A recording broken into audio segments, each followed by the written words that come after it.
Hai semua, selamat kembali anda bersama saya Siti Mariam Idris dan anda sedang menonton Imbasan Dagangan Sesi Asia.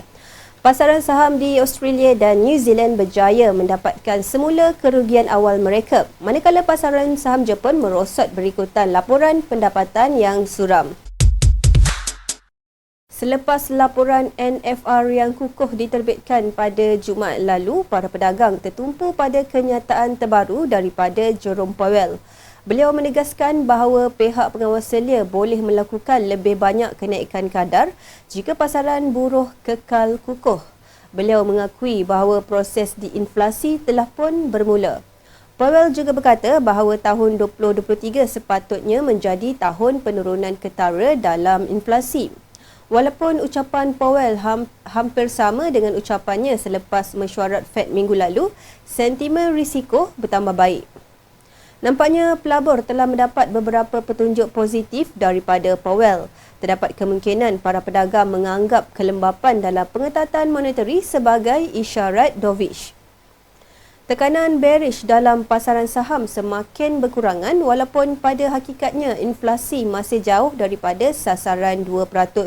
Negara-negara di rantau Asia Pasifik juga tidak dapat menurunkan inflasi ke tahap sasaran mereka.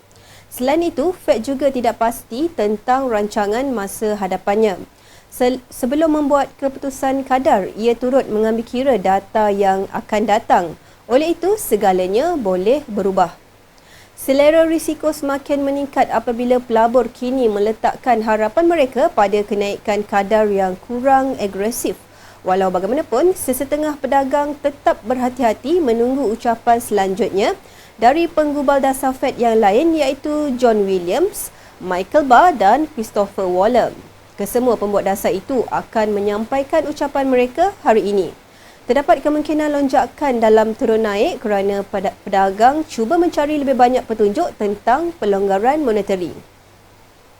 Dolar AS merosot ke bawah disebabkan oleh selera risiko yang lebih baik. Trajektorinya adalah contoh yang baik tentang betapa pantasnya pasaran forex bertindak balas terhadap kenyataan Fed. Ia turut mencetuskan turun naik yang agak ketara. Pergerakan drastik dolar semalam adalah salah satu contoh. Hari ini, indeks dolar AS telah stabil. Ia didagangkan pada 103.3 berbanding para pesaingnya. Hasil bond kerajaan AS juga menurun, memandangkan pedagang berharap untuk mendapatkan lebih banyak petunjuk tentang langkah masa hadapan pihak pengawasannya. Mata wang AS secara beransur-ansur merosot ke bawah. Dalam sesi Asia, ia berlega-lega dalam julat sempit di antara 103.2 sehingga 103.4. Seterusnya, mata wang yen yang sensitif kepada pergerakan perbendaharaan AS telah membuat lonjakan. Selain itu, pertumbuhannya dibantu oleh laporan ekonomi domestik yang kukuh, terutamanya data gaji sebenar. Selain itu, pedagang menantikan komen baharu daripada Bank of Japan. Ia berkenaan penggal Haruhiko Kuroda yang bakal tamat pada bulan April. Beliau tidak bercadang untuk menyemak semula dasar monetary yang sangat longgar pada ketika ini. Walau bagaimanapun, penggantinya mungkin boleh mendapat beberapa pindaan daripada parameternya. Mengambil kira kesemua faktor itu, yen telah menambah nilai berbanding mata wang AS. Selepas ucapan Jerome Powell, pasangan dolar yen meningkat sebanyak 1.5%, mencecah paras tertinggi harian pada 130.5. Selepas itu, pasangan mata wang itu kembali perlahan. Dalam sesi Asia, ia didagangkan dalam koridor harga di antara 130.7 sehingga 131.4. Pada pagi Rabu, pasangan mata wang itu menghampiri paras 130.9 di tengah-tengah kecenderungan kenaikan harga yang agak kuat. Sementara itu, dolar Australia kekurangan pemacu pada waktu pagi kerana kalender ekonomi sunyi tanpa data penting. Oleh itu, satu-satunya peristiwa penting ialah ucapan Powell. Pedagang memberi perhatian kepadanya terutama kerana ketidakpastian terhadap dasar monetary di Australia.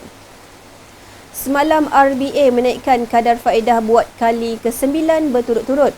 Philip Lowe memberi amaran bahawa pihak pengawasannya boleh melakukan lebih banyak kenaikan kadar.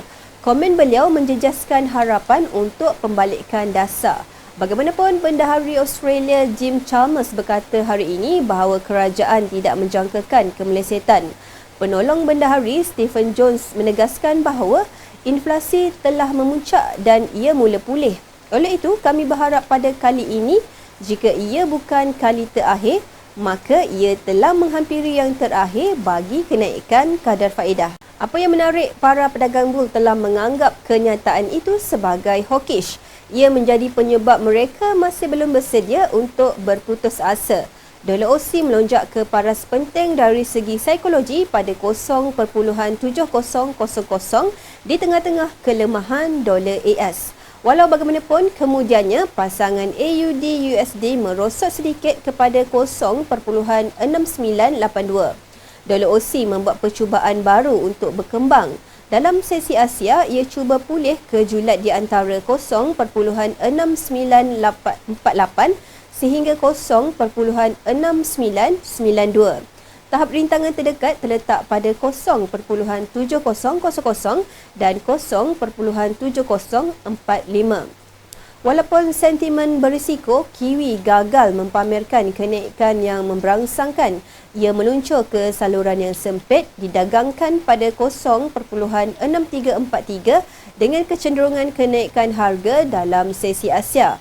Walau bagaimanapun, ia mencatatkan keuntungan sederhana bergerak dalam julat sempit 0.6312 sehingga 0.6347. Terdapat beberapa sebab untuk kenaikan sederhana tersebut. Para pedagang kini menjangkakan mesyuarat Bank Reserve New Zealand yang berlangsung pada 22 Februari. Pihak pengawal selia dijangka menaikkan kadar utama sebanyak suku mata. Perdana Menterinya Chris Hopkins berjanji bahawa gaji minimum akan meningkat sejajar dengan inflasi. Walau bagaimanapun, langkah ini boleh meningkatkan harga pengguna. Pihak pengawal selia juga belum mengesahkan bahawa kadar faedahnya telah mencapai tahap yang terhad. Itu saja buat masa ini. Tekan butang langgan dan dapatkan berita pasaran terkini di hujung jari anda. Terima kasih dan jumpa lagi.